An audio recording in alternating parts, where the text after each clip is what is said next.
दोस्तों, आप सभी को राधे राधे। महाभारत युद्ध का 16वां दिन समाप्त हो गया था। कर्ण के हाथों विजय आते आते रह गई, जिसे देख दुर्योधन अत्यंत क्रोधित हो गया था। क्रोध में आकर दुर्योधन ने कर्ण से कहा, मैं इस कुरुक्षेत्र में यह युद्ध जीतने आया हूँ मित्र, और जब वह जीत तुम्हारे हाथ में थी, तुमने वह जीत अपने हाथ से क्यों जाने दी?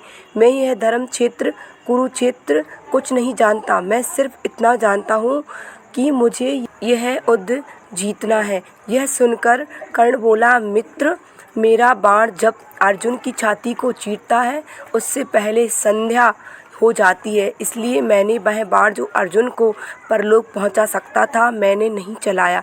परंतु हे मित्र, तुम आराम से सो जाओ, युद्ध खत्म नहीं हुआ है। यह राधे कल फिर युद्ध करेगा और कल का युद्ध इतिहास सदैव याद रखेगा। इतना कहकर कर्ण अपने शिविर में चले जाते हैं।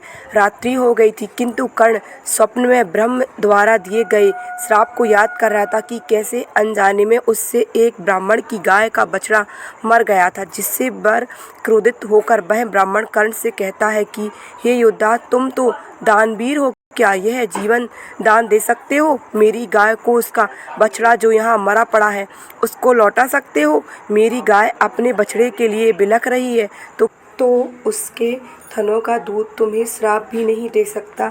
योद्धा, मैं तुम्हें श्राप देता हूँ कि जिस रथ पर चढ़कर तुम इस बछड़े और ब्राह्मण से ऊंचे हो जाते हो, वही रथ एक दिन तुम्हें त्याग देगा। जब तुम अपने जीवन का सबसे महत्वपूर्ण युद्ध लड़ रहे होगे, भूमि तुम्हारे रथ के पहियों को निगल जाएगी। कर्ण स्वप्न में ब्राह्मण से श्राप न देने की प्रार्थना कर रहा था कि तभी शिविर में एक सैनिक आया और बोला, प्रधान सेनापति की जय हो। महारानी गांधारी ने संदेश भेजा है कि आप रणभूमि में जाने से पहले उनकी सेवा में उपस्थित हों। अंगराज कर्ण जब महारानी गांधारी के शिविर में पहुंचे तो गांधारी एक कोने में चुपचाप खड़ी कर्ण की प्रतीक्षा कर रही थी। कर्ण ने गांधारी से कहा, प्रणाम। महारानी गांधारी ने कहा, मैं केवल महारानी नहीं हूँ पुत्र, मैं तुम्हारे सबसे प्रिय मित्र दुर्योधन की माता भी हूँ। इस नाते मैं तुम्हारी भी माता हुई। इसलिए यदि संभव हो तो कुछ पल के लिए यही सही भूल जाओ कि मैं महारानी राधे हूँ। तुम दुर्योधन के मित्र हो, इस नाते मैं तुम्हें पुत्र कहने का अधिकार रखती हूँ या नहीं? कर्ण ने कहा, आप महारानी होने के साथ साथ आप हस्तिनापुर की राजमाता भी हैं।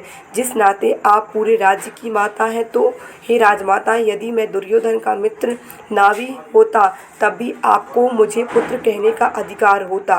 गांधारी ने कर्ण को आशीर्वाद देते हुए कहा, आयुष्मान भव पुत्र। ना गांधारी दुश्मनों को याद करके रो पड़ी और कर्ण से बोली, हे पुत्र, मेरा दुर्योधन अब रणभूमि में बिल्कुल अकेला हो गया है। वह बहुत क्रोधी और जिद्दी है। यदि क्रोध में वह तुमसे कुछ भी कड़वी बात कह देता है, उसकी बात का बुरा ना मानना पुत्र, और उसका साथ ना छोड़ देना। कर्ण ने कहा, हे माता, यह कहकर आपने राधे को छोटा कर दिया। माता धूप सूर्य को त्याग सकती है, हिमालय को त्याग सकती है, छाया वृक्ष को छोड़ सकती है, जलाशय जल को छोड़ सकती है, किंतु यह राधे दुर्योधन को नहीं छोड़ सकता। इसलिए मेरे जिंदा रहते दुर्योधन के वीर गति को प्राप्त होने के मैंने सारे मार्ग अपनी निष्ठा से बंद कर दिए हैं। हे माता, मेरे वीर गति को प्राप्त होने के बाद क्या होगा, यह मैं नहीं कह सकता। गांधारी ने घबराते हुए कहा, पुत्र, तुम अपने वीर गति को प्राप्त होने की बात क्यों कह रहे हो? कर्ण ने कहा, वह इसलिए माता कि आज अर्जुन से मेरा अंतिम युद्ध होने वाला है। आज या तो अर्जुन जिंदा रहेगा या सूत पुत्र कर्ण रहेगा। माता, आप हम दोनों में से किसे आज का सूर्य देखने का आशीर्वाद देंगी? गांधारी कर्ण के इस प्रश्न पर मौन हो गई और कुछ देर बाद बोली, मेरे पास इस प्रश्न का उत्तर नहीं है, पर मैं दुर्योधन और अर्जुन दोनों को जीवित देखना चाहती हूँ। कर्ण ने कहा, यह तो संभव नहीं है माता, लेकिन मेरा यह प्रश्न नहीं था। मैंने तो यह पूछा था कि आप मुझे और अर्जुन में से किसे जीवित देखना चाहती हैं? खैर, मुझे अनुमति दीजिए माते, इस प्रश्न का उत्तर ना दीजिए। इतना कहकर कर्ण रणभूमि की ओर चला जाता है।